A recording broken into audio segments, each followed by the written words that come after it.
Hi everyone, welcome back to my channel. For this video, I'm going to be reacting to another Ray William Johnson video. I cannot read. This evil doctor is finally in prison. Yeah, these stories, these crime videos. I guess not all of them are crime videos. I guess I haven't seen all of the videos, so I don't know if all of them are like crime videos or whatever. Criminal activity. I don't know. But apparently this one is because he ends up in prison. I don't know what he did, but I guess I'll find out if I stop talking. So let's get into this video.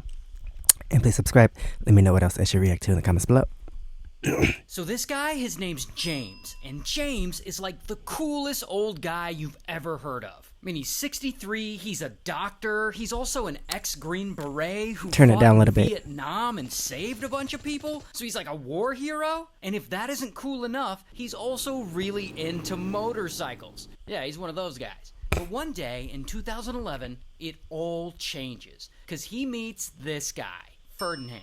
And Okay, another bike guy. happens to be the head of a local chapter of the Pagan Motorcycle Club, which is like a well-known outlaw motorcycle gang, and they're supposedly bad news. But despite that, James and Ferdinand bond over their love of motorcycles. Hey, I thought like bike gangs and stuff were just in movies, but I guess they're real. So it's just a gang that rides motorcycles and commits crimes or something. Illegal stuff behind the scenes. I don't know. But I thought it was just in movies. Stuff. And at one point, one of them comes up with this crazy idea. They want to go into business together. And since James is a doctor, they decide they're going to set up a drug ring to sell painkillers. What I think. Specifically, their How'd I plan know? is for Ferdinand to send drug users to James's office pretending to be his patients. And these fake patients will then pay James some money for the visit, or their insurance will cover it. Then James will write them a large prescription for OxyContin, and the fake patients will then go back to Ferdinand and give him his cut. And so they do this little scheme, and it works really well. And suddenly they're both making a ton of extra money, and no one suspects a thing because James is like this cool old guy and he's a respected physician, and no one's going to assume he's doing this. Doing stuff for in his private life.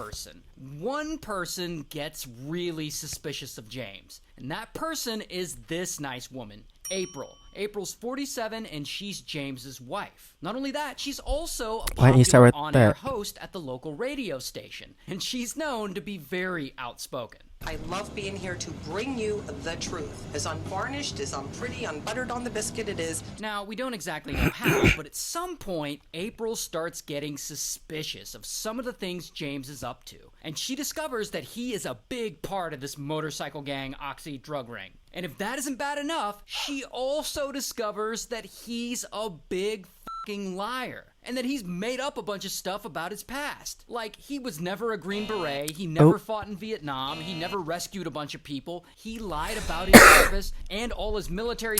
How'd she find out about all that stuff just from uncovering the secret about the prescription scheme? Like, does he have a secret journal or diary? Like,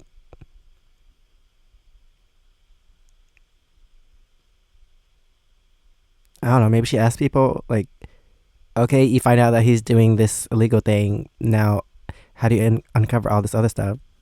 Tattoos and medals and his Green Beret stories, they were all made Is his up name to even make James? him sound like a cool guy. And so April finds all this out, and she's devastated. Like, how could he lie to me about all those things? And she has had enough. And she's like, I'm done. I want out of this relationship. He is no longer foreign. But James, he isn't ready to get divorced. And so they fight about it. And I guess he isn't going to grant her the divorce, which is just going to make the whole process way more difficult. So she's going to throw him under the bus. April's like, if you don't grant me this divorce, I'm going to tell everyone that you lied about being a Green Beret in Vietnam and that you're involved in a drug ring with the Pagan Motorcycle Gang.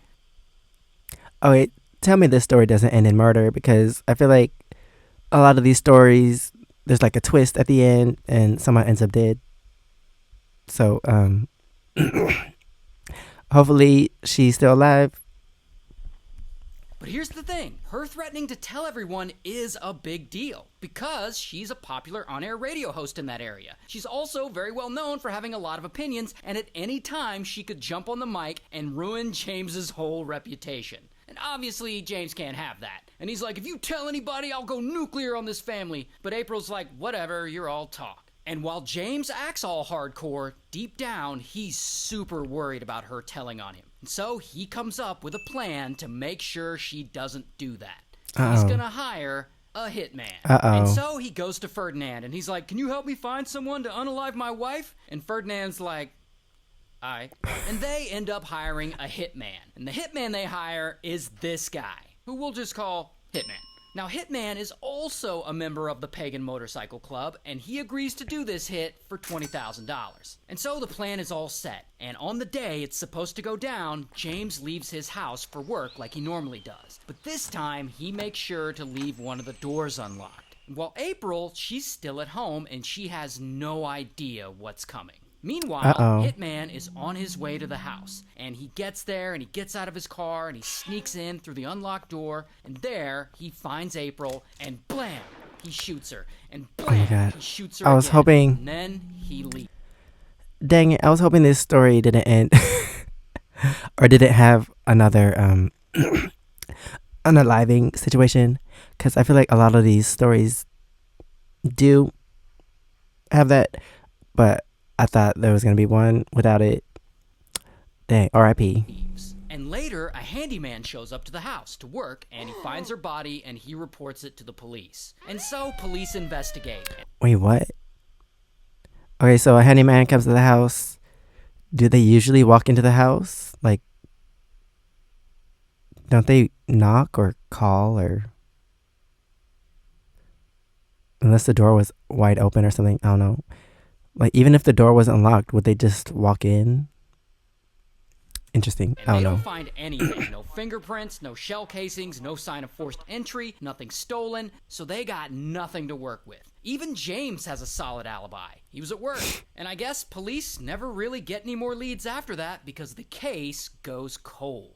Not only that, strangely, 18 months later, Hitman is messing around one day, doing a bunch of drugs, and he accidentally overdoses. And so he's gone.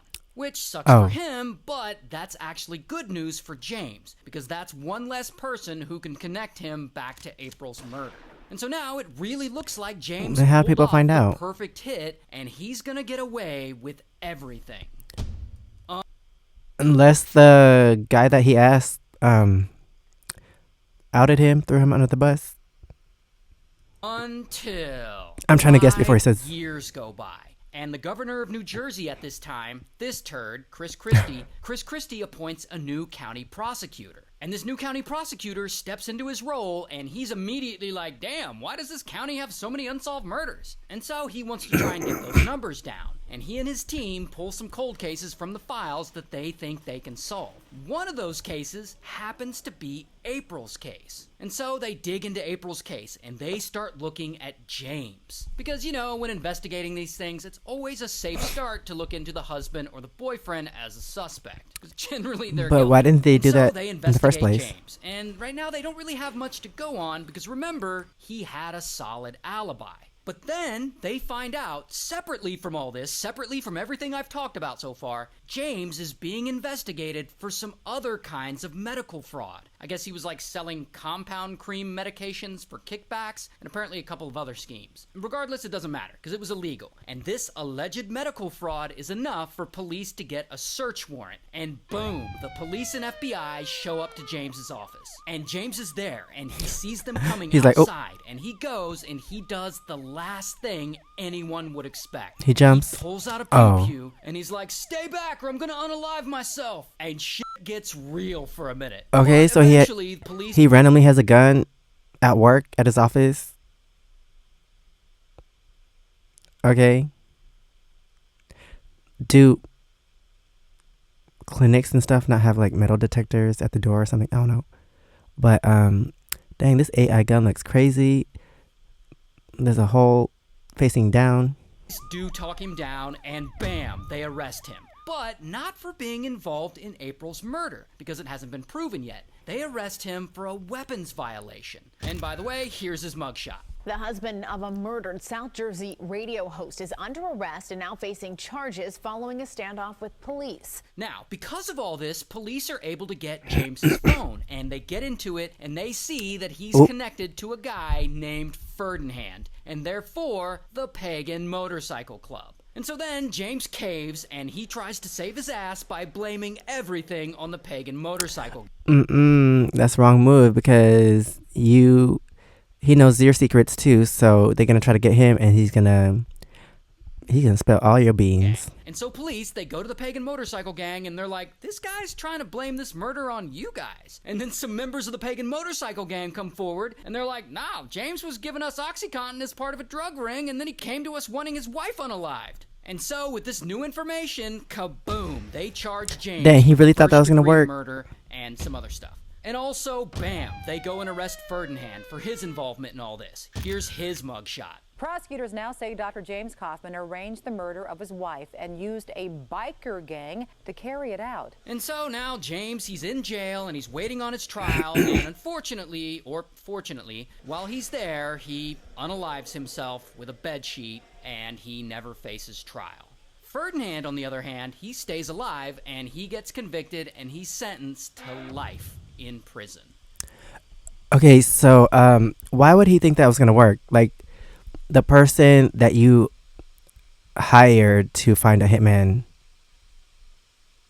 you're gonna try to throw them under the bus? Like, they don't have information on you? Like, that doesn't make sense. Anyway, yeah, this is a crazy story. I thought she was gonna survive, but unfortunately she didn't. But yeah, that is the end of this video. Thanks for watching. Please subscribe. Let me know what else I should react to in the comments below. And if you want to see my experiences in Korea, you can check out my first channel, SEKSHI V. And if you want to see my other socials, it's right here under my face. Thanks for watching, and I'll see you next time. Bye.